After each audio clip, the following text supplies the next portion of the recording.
Hello friends. तो देखिए आज हम लोग पढ़ेंगे क्लास 8 का अध्याय 11। ठीक है। और ये है हमारा बिहार बोर्ड का, ठीक है ना, बिहार बोर्ड का सरकारी किताब है ना, जो हमारे स्कूलों में मिलते हैं ना। तो बिहार बोर्ड का अध्याय 11 जो है, देखिए यहाँ पर है सीधा और प्रतिलोम समानुपात पढ़ना है। ठीक है, ये हमारा क्लास 8 का, ठीक ना। और 10वां चैप्टर हम लोगों ने प्रीवियस क्लास में, मतलब पिछले वीडियो में सॉल्यूशन कर चुका है। ठीक है, अगर आपने अभी तक नहीं देखा है तो देख लीजिएगा। तो चलिए आज हम लोग अध्याय 11 का एक्सरसाइज 11.1 का यहाँ पर सॉल्यूशन करेंगे। ठीक है, चलिए तो देखिए हम लोग यहाँ पर अब सॉल्यूशन करते हैं। देखिए तो यहाँ पर समानुपात है, ठीक है ना।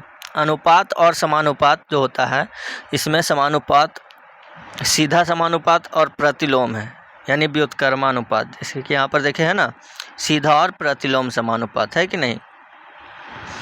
तो देखिए सीधा और प्रतिलोम क्या होता है। सीधा जो होता है ना, सीधा कहने का मतलब कि अगर जैसे दो राशि है तो अगर हम x को बढ़ाते हैं तो y भी बढ़ता है, अगर या फिर x को घटाते हैं तो y भी घटता है। ठीक है, तो ये जो होता है समानुपात होता है। और प्रतिलोम का मतलब कि अगर x को बढ़ाते हैं तो y घटता है, या अगर x को घटाते हैं तो y बढ़ता है। ठीक ना, यानी कि दोनों अगर समान डायरेक्शन है तो समानुपात होगा, सीधा समानुपात। और अगर एक को बढ़ाने पर दूसरा घटेगा या एक को घटाने पर दूसरा बढ़ता है तो ये प्रतिलोम समानुपात होता है। ठीक है, तो इसी का प्रयोग हम लोग, जैसे दो राशि रहेगा और समानुपात पहचानना है तो अगर देखिए समानुपात में ध्यान रखिएगा कि x1 बटा x2 बराबर y1 बटा y2 होता है। इसको ऐसे लिखते हैं x1 इज टू x2, यानी x1 अनुपात x2 है ना। और यहाँ पर समानुपात लिखा जाता है ऐसे, ठीक है, ऐसे समानुपात y1 अनुपात y2। ठीक है, इसी को लिखा जाता है ऐसे x1 बटा x2 बराबर y1 बटा y2, या इसको ऐसे भी लिख सकते हैं x1 बटा y1 बराबर x2 बटा y2। ठीक है ना, या इसको गुणनफल के रूप में ऐसे लिखते हैं x1 y2 बराबर x2 y1, है ना। तो यहाँ पर आप जो देख रहे हैं ये तीन गो, मतलब कि ये जो है ना, ये तीन फॉर्मेट यहाँ पर हम लोग यूज करते हैं। ठीक है ना, वैसे इसका यूज कम हम लोग करते हैं, ठीक ना। इसका यूज तो होता ही है लेकिन डायरेक्ट नहीं होता है, तो इसका यूज हम लोग करेंगे, है ना, और इसका यूज करेंगे। ठीक है सब एक ही, बस केवल फॉर्मेट इसमें है ना। तो x1 बटा x2 बराबर y1 बटा y2, एक ध्यान रखिएगा, है ना, बाकी सब अपने आप हो जाएगा। ठीक है, चलिए तो सॉल्यूशन करते हैं अब हम लोग। यहाँ पर देखिएगा तो ये आ गया 11.1, है ना। तो देखिए इसका सॉल्यूशन करेंगे। यहाँ पर दिया गया निम्नलिखित तालिका में x तथा y समानुपाती यानी अनुक्रमानुपाती है या नहीं, हमें पूछ रहा है। ठीक है ना, कि है या नहीं ज्ञात कीजिए। तो हमने अभी बताया कि समानुपात होने के लिए हम क्या चेक करेंगे कि इसमें जितने भी x और y हैं, है ना, यहाँ पर देख रहे हैं x और y के कितने वैल्यू दिए गए, 1 2, है ना, 1 हो गया, 2 हो गया, 3 हो गया, 4 हो गया, 5 हो गया। ठीक है, तो x और y के 5 वैल्यू दिए गए, तो हर भाग में x और y का जो अनुपात है वो समान होना चाहिए। अगर समान होगा तो हम उसे क्या कहेंगे, समानुपात है, अन्यथा नहीं। ठीक है ना, तो चलिए हम लोग यहाँ पर चेक करेंगे कि ये जैसे ये पहला वैल्यू हो गया है ना x1 और ये हो जाएगा y1। ठीक ना, तो हम यहाँ पर चेक करेंगे कि x1 बटा y1 बराबर, तो x1 का वैल्यू 3 और y1 12, तो 3 चौके 12 यानी 1 बटा 4 हो गया। ठीक है, उसी तरह फिर चेक करेंगे x2 बटा y2, है ना, तो कितना हो जाएगा 6 बटा 24, तो 6 चौके 24, है ना, यानी यहाँ भी आ जाएगा 1 बटा 4। ठीक है, फिर x3 बटा y3 चेक करेंगे, तो x3 कितना है 15 और y3 है 45, तो 15 तिया 45, यानी कि यहाँ हो जाएगा 1 बटा 3, है कि नहीं। फिर चेक करेंगे हम लोग x4 बटा y4, तो x4 बटा y4 ये ना हो गया, हाँ तो देखिए 20/60, तो ये हो गया 20×3=60 यानी 1/3 है ना। वैसे यहीं पर हम लोग को पता चल गया, यहाँ पता चल गया ना कि यहाँ पर देखिए समान नहीं ना है, 2 में 1/4 आया और 2 में 1/3 आ गया। लास्ट भी चेक कर लेते हैं, तो x5 बटा y5 है ना, तो 30/120, ठीक है। तो 30 चौके 20 से यानी 1/4। तो इसमें सभी जो हैं x और y का प्रत्येक मान के लिए अनुपात समान नहीं है ना, इसलिए ये समानुपात नहीं होगा। तो यहाँ पर हम लोग लिख सकते हैं कि चूँकि सभी राशियों का अनुपात समान नहीं है ना, सभी राशियों का अनुपात समान नहीं है, इसलिए x तथा y समानुपाती नहीं है ना, समानुपाती नहीं है, ठीक है। चलिए, तो ये हो गया हमारा पहला। अब दूसरा देख लीजिए, यहाँ पर है ना, देखिए इसमें भी x और y है ना, तो इसमें भी हम लोग उसी तरह से चेक करेंगे इसको। तो चलिए पहला वैल्यू चेक करेंगे x1 बटा y1, तो x1 बटा y1 ये हो जाएगा है ना, यानी कि 1/1.5। तो इसको ऐसे लिख सकते हैं 1.5 दशमलव ऊपर जाएगा तो 10 हो जाएगा और नीचे 15 हो गया। इसको काटेंगे तो 5 दूना 10 और 5 तिया 15 यानी 2/3 हो गया है ना। चलिए फिर x2 बटा y2 निकालेंगे, ये हो गया यानी कि कितना 3/4.5। तो इसको लिखेंगे तो ऊपर हो जाएगा 30 और नीचे 45 है कि नहीं। तो अब कितना होगा, काटेंगे तो 15 दूनी 30 और 15 तिया 45, ठीक है। फिर चेक करेंगे x3 बटा y3, तो x3 हो गया कितना, देखिए यहाँ पर 9 है और बटा में 13.5। तो इसको लिखेंगे तो ऊपर 90 और नीचे 135। इसको काटेगा 45 दूना 90 और 45 तिया 135 यानी 2/3। फिर चलिए x4 बटा y4 चेक करेंगे तो 20/30, इसमें 0 0 कट गया यानी कितना आ गया 2/3 है ना। तो इसमें देखिए प्रत्येक मान के लिए x और y का अनुपात समान है कि नहीं, है कि नहीं। तो यहाँ पर लिखेंगे, ऐसे लिख सकते हैं कि चूँकि जैसे लिखें वैसे भी लिख सकते हैं है ना, या फिर ऐसे भी लिख सकते हैं कि चूँकि प्रत्येक मान के लिए x तथा y का अनुपात क्या है, x तथा y का अनुपात समान है ना, x तथा y का अनुपात समान है, इसीलिए x तथा y क्या होंगे, समानुपाती है कि नहीं, x तथा y समानुपाती है, ठीक है ना। चलिए, तो ये हो गया हमारा दूसरा।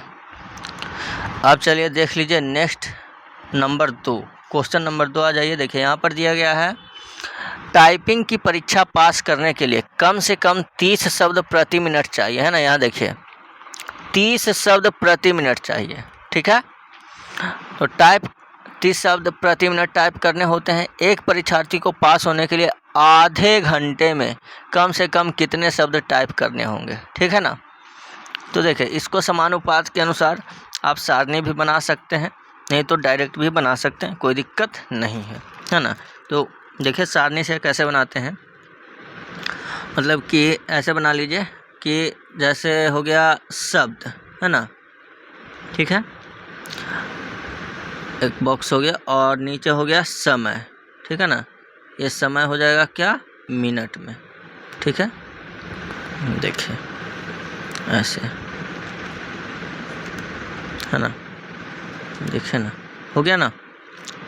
एक सेकंड देखिए, तो यहाँ पर क्या बोला कि 30 शब्द प्रति मिनट है ना। तो इसमें सारणी बनाने के लिए ऐसे बना सकते हैं, देखिए ये यहाँ पर देखिए, एक सेकंड, और हो जाएगा ऐसे है ना, ऐसा और ले लीजिए थोड़ा सा, ठीक है। चलिए ये हो गया है ना। तो एक हो गया क्या, जैसे शब्द है ना, तो यहाँ पर ये शब्द ले लेते हैं, एक सेकेंड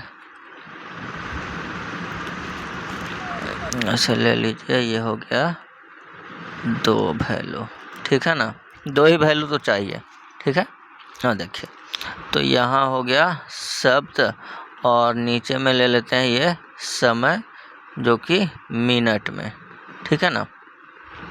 तो देखिए पहला क्या कह रहा है कि 30 शब्द प्रति मिनट टाइप करने होते हैं ना, तो 30 शब्द जो होंगे वो 1 मिनट में टाइप करना होगा, ठीक है ना। तो दूसरा जो है, दूसरा कंडीशन क्या है कि एक परीक्षार्थी को पास होने के लिए आधे घंटे में कम से कम कितने शब्द, है ना। तो आधे घंटे, तो आधा घंटा का मतलब 30 मिनट है कि नहीं, तो 30 मिनट में कितने शब्द चाहिए, ठीक है ना, कितने शब्द टाइप करने होंगे, तो यहाँ पर x मान लेंगे, ठीक है ना। इसको मान सकते हैं कि माना कि आधे घंटे में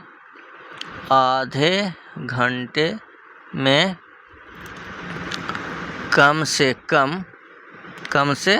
कम x शब्द टाइप, है ना,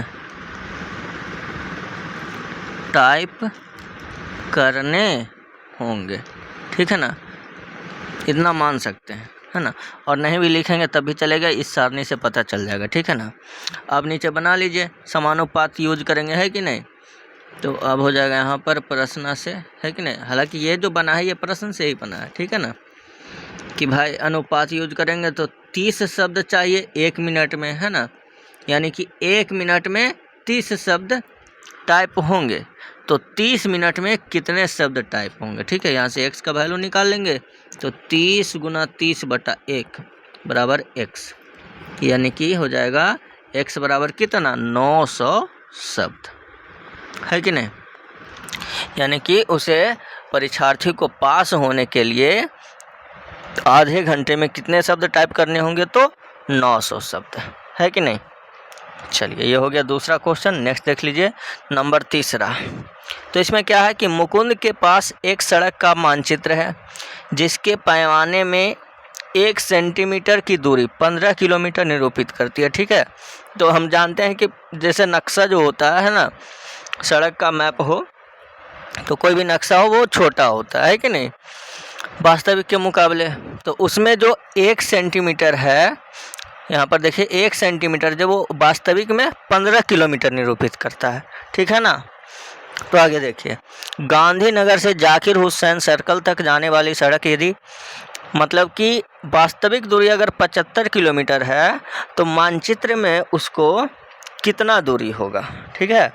तो इसको भी उसी तरह से हम लोग बना सकते हैं कि मानचित्र पर जैसे पैमाना ऐसे मान लेंगे, है ना, कि मानचित्र पर पैमाना हो गया ऐसे सेंटीमीटर में, ठीक है। और नीचे लिख लेंगे क्या, वास्तविक दूरी, ठीक है, वास्तविक दूरी ये हो जाएगा किलोमीटर में। तो मानचित्र पर पैमाना जो है देखिए वो 1 सेंटीमीटर जो है वो वास्तविक दूरी कितना होगा, 15 किलोमीटर के बराबर, ठीक है ना। तो पूछा जा रहा है कि 75 किलोमीटर की जो वास्तविक दूरी है वो मानचित्र पर कितना सेंटीमीटर होगा, तो हम लोग मान लेंगे कि x हो जाएगा, ठीक है ना। 75 किलोमीटर वो हम लोग मान लेंगे कि x हो जाएगा। तब इसको समानुपात यूज करके बनाएंगे, है ना, प्रश्न से। ऐसे देख लीजिए कि 1 सेंटीमीटर, है ना, वो वास्तविक दूरी 15 किलोमीटर है, या ऐसे समझिए कि 15 किलोमीटर जो है मानचित्र पर 1 सेंटीमीटर होगा, तो 75 किलोमीटर मानचित्र पर 1 सेंटीमीटर होगा, है कि नहीं।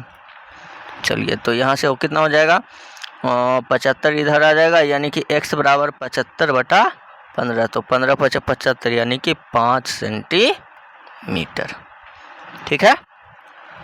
चलिए तो ये हो गया तीसरा नंबर। चौथा देख लीजिएगा, यहाँ पर देखिए क्या है, यदि 25 मीटर कपड़े का मूल्य 337 रुपये 50 पैसा है ना, यानी 337.50 रुपया, उसी प्रकार के 60 मीटर कपड़े का मूल्य क्या होगा, 1620 रुपये में इस तरह का कितनी लंबाई का कपड़ा खरीदा जा सकता है।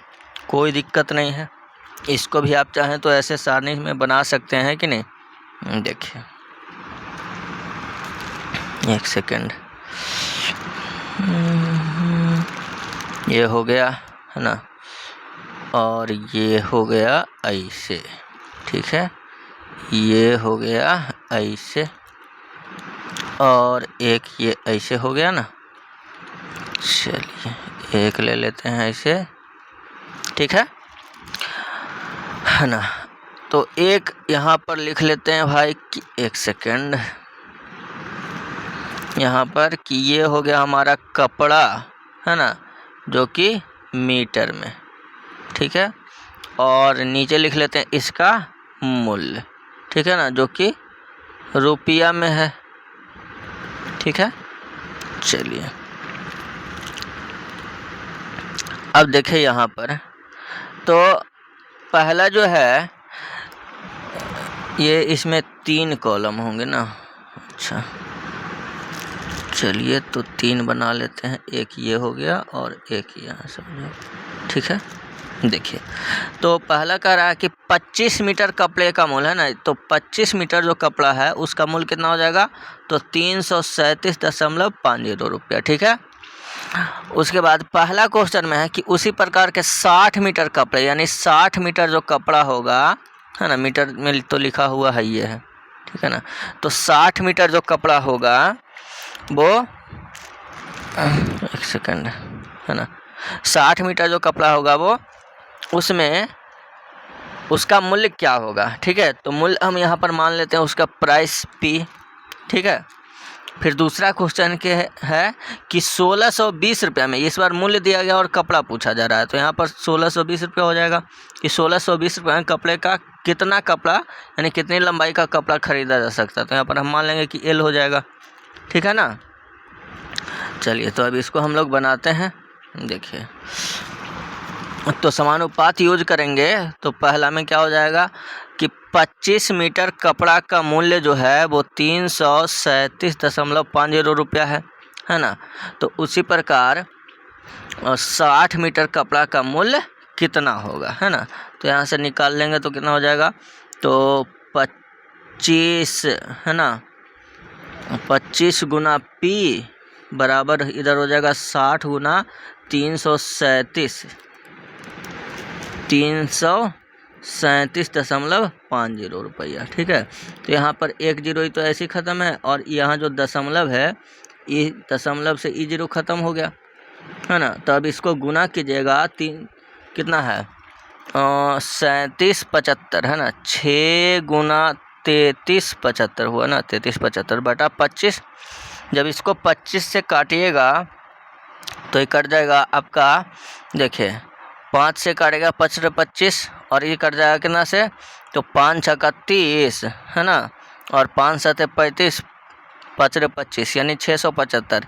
फिर 5 से काटेगा तो 135, ठीक है। अब 135 गुना 6 कीजिएगा तो कितना आ जाएगा, यहाँ पर देख लीजिए 135 गुना 6 यानी कि कितना हो गया 810 रुपया, ठीक है। तो पहला जो क्वेश्चन था कि 60 मीटर कपड़े का मूल्य कितना होगा, तो 810 रुपये, ठीक है ना। अब इसी में जो दूसरा है कि 1620 रुपये में इस तरह का कितनी लंबाई का कपड़ा खरीदा जा सकता है, ठीक है ना। तो इसमें जो है दूसरा वाला समानुपात यूज कर लेंगे, है कि नहीं। तो देखिए यही वाला यूज कर लेंगे इसमें, ये वाला है ना। तो देखिए यहाँ से आ गया कि भाई 60 मीटर जो कपड़ा है उसका मूल्य कितना हो जाएगा, तो 810 रुपया हो गया, है ना। यानी कि 810 रुपया में 60 मीटर कपड़ा होगा, तो 1620 रुपया में कितना कपड़ा होगा, तो L है कि नहीं। तो यहाँ से हो जाएगा कितना, देखिए 60 गुना 1620 और बटा में 810 बराबर L, है ना। इसको काट लीजिएगा तो 1 जीरो और 81 दुना का 162, यानी कि L बराबर कितना हो गया 120, 60 दुना 120 मीटर, है ना। यानी कि 1620 रुपया में इस तरह का 120 मीटर कपड़ा खरीदा जा सकता है, ठीक है। चलिए तो इस तरह से ये हो गया हमारा क्वेश्चन नंबर 4 भी कंप्लीट। चलिए नेक्स्ट देख लीजिएगा। अब क्वेश्चन नंबर 5 में क्या है, तो मकान के एक मॉडल में उसकी ऊंचाई 5 सेंटीमीटर और क्रमशः लंबाई व चौड़ाई 12 सेंटीमीटर व 8 सेंटीमीटर है, ठीक है। यानी कि जो मॉडल बनता है यानी नक्शा, तो उसमें जो है वो कितना है, ऊंचाई 5 है ना। यहाँ पर देख लीजिए क्या है, ऊंचाई 5 है ना।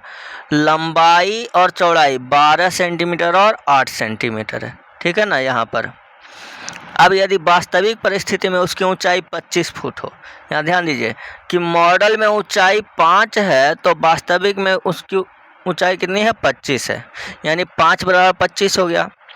तो मॉडल में काम लिया गया पैमाना निकालना होगा, ठीक है ना। तो देखिए यहाँ पर हम लोग यूज करेंगे ऐसे, यहाँ पर लिख देते हैं, ठीक है ना। देखिए 1 सेकंड,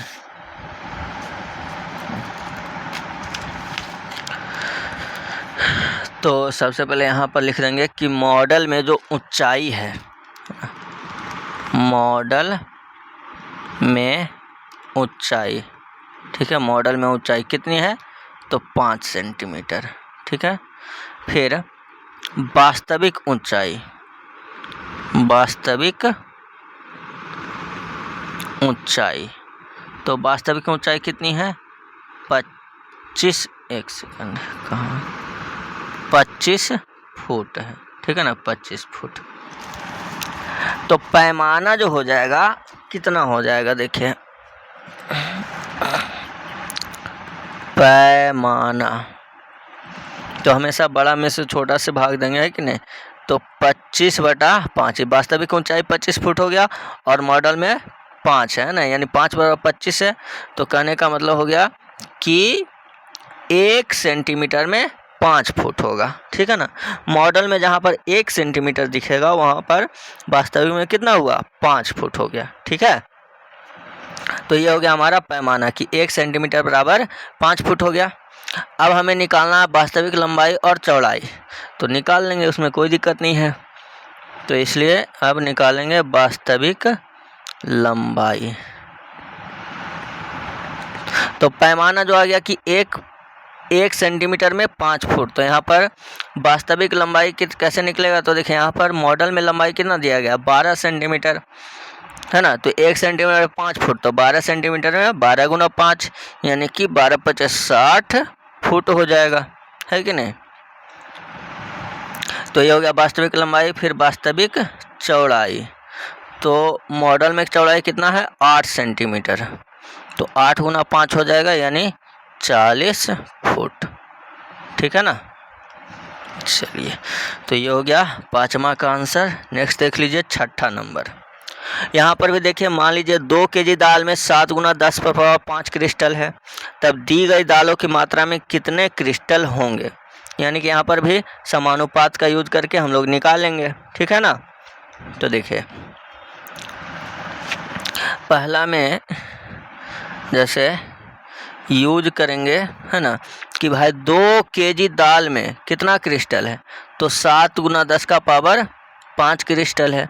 तो उसी तरह से 8 केजी दाल में कितना क्रिस्टल होगा, तो हम लोग मान लेंगे कि x1 है ना, ठीक है ना, या x भी मान सकते हैं, कोई दिक्कत नहीं है।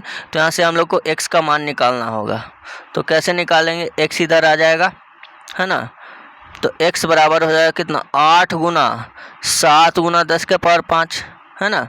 ऐसे क्रॉस मल्टीप्लिकेशन करेंगे ना, और 2 इधर भाग हो जाएगा, तो 2 चौके 8 यानी x बराबर कितना हो जाएगा, 4 × 7 = 28 गुना 10⁵ क्रिस्टल, है कि नहीं, ठीक है। चलिए उसी तरह से दूसरा भी हो जाएगा कि 2 केजी दाल में 7 × 10⁵ क्रिस्टल है ना।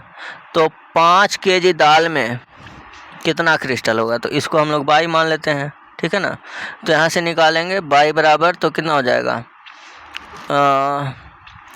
तो 5 गुना 7 × 10⁵ है ना, और बटा में 2 हो गया, तो कितना हो गया, 7 × 5 = 35 ना, और 35 में 2 से भाग देंगे तो कितना हो जाएगा, 17.5 गुना 10⁵, ठीक है। तो इतना क्रिस्टल आ गया, इसको इतना ही लिख सकते हैं, या फिर इसको अगर मानक रूप में लिखेंगे तो हो जाएगा कितना, 1.75, और जब 1 इधर आया तो यहाँ 10⁶ हो जाएगा, है कि नहीं। चलिए, तो हो गया, ये हो गया 6ठा नंबर। नेक्स्ट देख लीजिए अब 7वां में क्या है। तो 7वां भी आसान है, यहाँ पर साफ साफ दिख रहा है कि एक मानचित्र का जो पैमाना है वो दिया गया है 1 है ना 25, कितना जीरो है 1 2 3 4 5 6, यानी कि 10 का पावर 6, ठीक है ना। तो पैमाना जो हो गया 1 ऐसे लिखेंगे कि मानचित्र का जो पैमाना है वो 1.25 गुना 10 के पावर 6 हो गया, है कि नहीं। यानी कि एक इकाई दूरी जो होगी वो 25 गुना 10 के पावर 6 हो जाएगा वास्तविक में, है ना। यहाँ पर देखिए मानचित्र में दिया गया कि दूरी कितना है 3 सेंटीमीटर है। तो जब दूरी 3 सेंटीमीटर होगा तो इकाई जो हो गया 25 गुना 10 के पावर 6, तो इकाई यहाँ पर 3 हो गया तो 3 से गुना हो जाएगा, है कि नहीं। तो ये पैमाना हो गया। यहाँ पर लिख लेंगे कि मानचित्र पर दूरी, है ना, मानचित्र पर दूरी कितना दे रहा है 2 नगरों के बीच, तो 3 सेंटीमीटर, है ना। इसलिए वास्तविक दूरी के लिए क्या करेंगे, वास्तविक दूरी तो हो जाएगा 3 गुना कितना 25 गुना 10 के पावर 6, ठीक है। तो कितना हो जाएगा 25 दिया क्या 75 गुना 10 के पावर 6, है कि नहीं। चाहो तो इस पर 6 को 0 लिख सकते हो या फिर इतना ही छोड़ सकते हो, कोई दिक्कत नहीं। 2 3 4 5 6, है कि नहीं। 7 करोड़ 50 लाख ये हो जाएगा सेंटीमीटर, ठीक है। चलिए ये हो गया हमारा क्वेश्चन नंबर 7। अब नेक्स्ट देख लीजिए 8वां नंबर, है ना। तो 8वां में दिया गया कि यदि एक स्कूटर 3 लीटर पेट्रोल में 96 किलोमीटर चलता है ना, तो 3 में 96 चलता है तो 320 किलोमीटर चलने के लिए उसे कितना पेट्रोल चाहिए। तो बहुत ही आसान है कि नहीं, समानुपात का यूज करेंगे। तो देखिए 3 लीटर पेट्रोल में कितना चलता है 96 किलोमीटर चलता है कि नहीं, अर्थात कहने का मतलब कि 96 किलोमीटर के लिए 3 लीटर पेट्रोल चाहिए। तो 320 किलोमीटर के लिए हमको मान लिया कितना पेट्रोल चाहिए, है ना, x मान लेते हैं, ठीक है ना। तो अब यहाँ से x का वैल्यू निकालेंगे तो 3 गुना 320 और बटा 96, है ना, बराबर x। तो यहाँ से इसको गुना करके काट सकते हैं या डायरेक्ट यहाँ पर काटिए ना। तो 3 से कट जाएगा 32 या 96 और 32 है यहाँ से 320। कहने का मतलब कि x बराबर कितना हो गया 10 लीटर, है ना। तो 320 किलोमीटर चलने के लिए इसे कितने पेट्रोल की आवश्यकता होगी 10 लीटर पेट्रोल की आवश्यकता होगी, है ना। तो ये हो गया 8वां नंबर ना, है ना। तो 8 हो गया।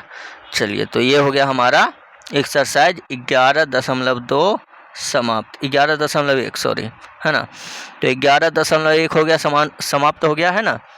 समानुपात, सीधा समानुपात और प्रतिलोम समानुपात, ठीक है। और अगले क्लास में हम 11.2 का सॉल्यूशन करेंगे, ठीक है। अगर कहीं पर भी वीडियो में दिक्कत हो तो कमेंट करके पूछ सकते हैं।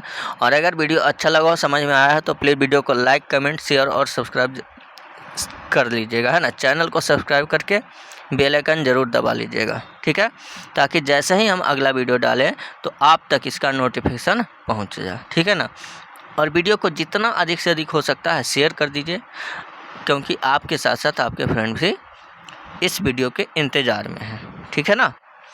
चलिए तो मिलते हैं अब हम लोग अगले क्लास में, तब तक के लिए मन लगा के पढ़ते रहिए। धन्यवाद, जय हिंद।